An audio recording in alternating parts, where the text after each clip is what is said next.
నేను చాలాసార్లు మాట్లాడుతున్నాను చందుల్ సార్తో. మాట్లాడిన తర్వాత చాలా విషయాలు కూడా మాట్లాడుతున్నాను. అంటే ఎట్లా మనం చేయొచ్చు, ఎక్కువ మంది రైతులను ఎట్లా ఇందులో ప్రత్యక్షంగా పాల్గొనేలాగా చేస్తాం. ముఖ్యంగా ఏంటంటే వ్యాపారం చేసుకోవడం ముఖ్యం కాదు, మన ఖర్చును ఎట్లా తగ్గించుకుంటామో.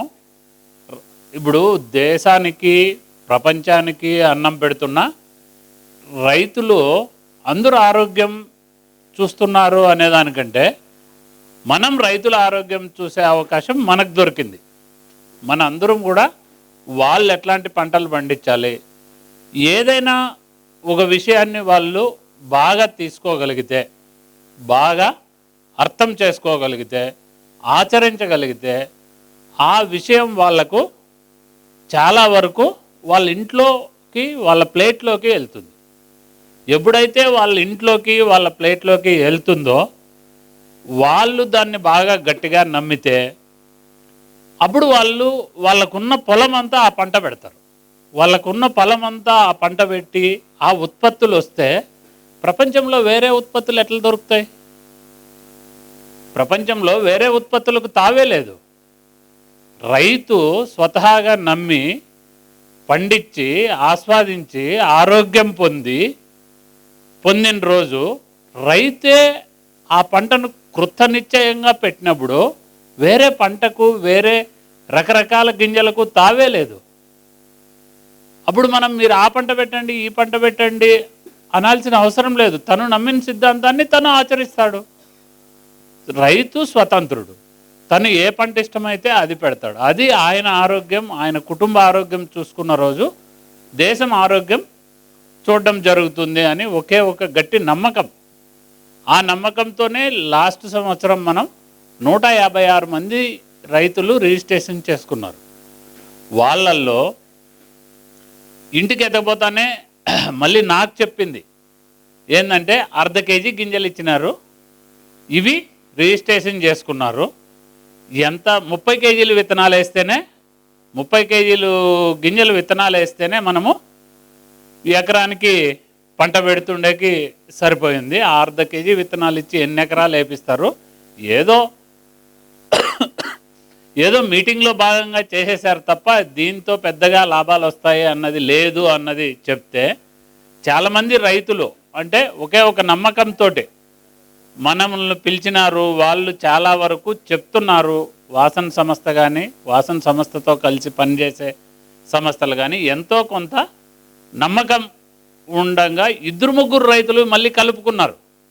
అదే రకం విత్తనాలు చూసి మళ్ళీ వాళ్ళు కూడా ఎవరన్నా కానీ రైతు మనం చెప్పినంత మాత్రాన వెంటనే పంట పెట్టడానికి కానీ ఆ పంట మీద ప్రయత్నం చేయడానికి కానీ రైతు దగ్గర చాలా ఎన్నో సంవత్సరాలు, శాస్త్రవేత్త 20 సంవత్సరాలు చదువుకోండొచ్చు, 30 సంవత్సరాలు చదువుకోండొచ్చు, రైతు జీవితం అంతా చదువుకున్నాడు. తనకు పొలం తెలుసు, మొక్క తెలుసు, ఆ పరిసర ప్రాంతాలు తెలుసు, ఆ ఊర్లో పుట్టి పెరిగినాడు, ఎన్నో సంవత్సరాల అనుభవం ఉంది, ఎన్నో వర్షాలు చూసినాడు, ఎన్నో కరువులు చూసినాడు. ఇది అంతా పోయి మనం వాళ్ళ ముందర మళ్ళీ మనము ఇది ఇట్లా పండుతుంది అట్లా పండుతుంది అంటే తను ఒక మొక్కను కానీ ఒక పంటను కానీ అసెస్ చేయగలడు.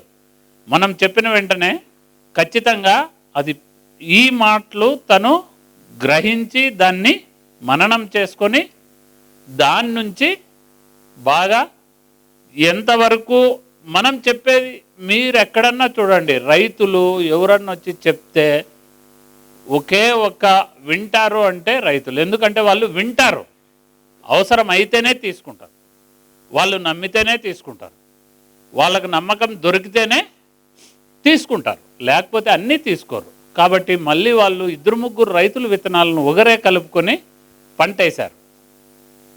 పంట వేస్తే నేను గౌళ్ళపల్లె అని ఒక ఊర్లో చూశాను. 6 మంది రైతులు ఎతకపోతే 6 మంది రైతులు ఒక రైతుకి ఇచ్చేశారు విత్తనం పాడు చేయలేదు.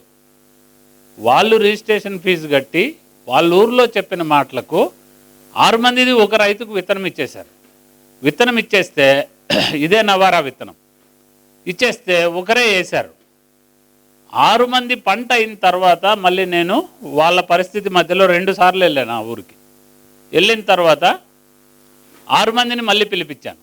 చూపించాను. వాళ్ళ వరి పంటకు ఈ వరి పంటకు నీళ్లు తక్కువ, తర్వాత దీని అన్నిట్లోన ఎంత దిగుబడి వస్తుంది, ఎట్లా దిగుబడి వస్తుంది, అంతా ఏమేం పద్ధతి పాటించినాడు చెప్పినారు. దిగుబడి వచ్చింది, మంచి దిగుబడి వచ్చింది. తర్వాత 6 మంది మళ్ళీ కొనుక్కోవడానికి సిద్ధమైనారు వాళ్ళతో. ఈ రైతుతో కొనుక్కోవడానికి మేము తనకు ఎంత వచ్చింది, 1.5 ఎకరా విత్తనం వేశాడు. 6 మంది 0.5 కేజీలు 3 కేజీల విత్తనంతో 1.5 ఎకరా వేశాడు. అక్కడికి భయపడతా 1.5 ఎకరాకు పైరు సరిపోయింది. కాబట్టి ఈ సంవత్సరం, పోయిన సంవత్సరం మేము పెద్ద ఎత్తున ప్రచారం చేశాం. ఈ సంవత్సరం ప్రచారం చేయలేదు, ఎందుకంటే లాస్ట్ ఇయర్ 152 మంది రైతులు ఉన్నారు, వాళ్ళందరికీ మెసేజ్ ఇచ్చాం. ఈసారి మనం చూడొచ్చు, ఈరోజు చూస్తే 500 మంది దగ్గర వచ్చారు. 500 మంది రైతులు ప్రత్యక్షంగా పాల్గొన్నారు.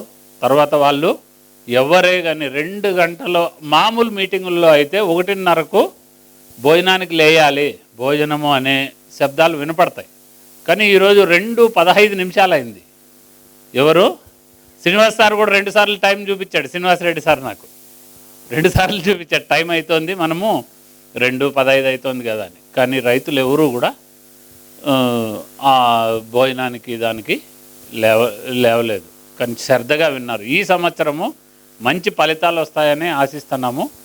రెండవ విషయం ఏంటంటే, చందుల్ సారు అనుకున్నట్లు ఎవరైతే ఇప్పుడు పని చేస్తూ ఉద్యోగాలు చేస్తున్నారో, తర్వాత వ్యవసాయం మీద మక్కువ ఉందో, వాళ్ళందరినీ కలిపి ఒక వర్క్షాప్ చేద్దామని అనుకున్నాం. ఇక్కడికి పిలిచి బెంగళూరు కానీ హైదరాబాద్ కానీ వేరే చోట్ల ఉన్నోళ్ళు, వాళ్ళు కొంత శ్రద్ధ ఉన్నోళ్ళు మళ్ళీ వాళ్ళు వచ్చి పనిచేస్తే ఇంకా పెరగచ్చు.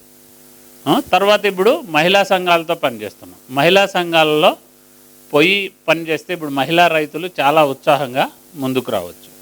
కాబట్టి మన ప్రయత్నం మంచిది, దాన్ని మరింత ముందుకు తీసుకెళ్ళడానికి ఒకరు తోడవుతున్నారు. చాలా పెద్ద ఎత్తున ముందుకు వెళ్ళొచ్చని ఆశిస్తున్నాం. కానీ ఈ ప్రయత్నంలో చాలా టైం ఇస్తున్నాడు చందుల్ రెడ్డి సార్కి ప్రత్యేక ధన్యవాదాలు.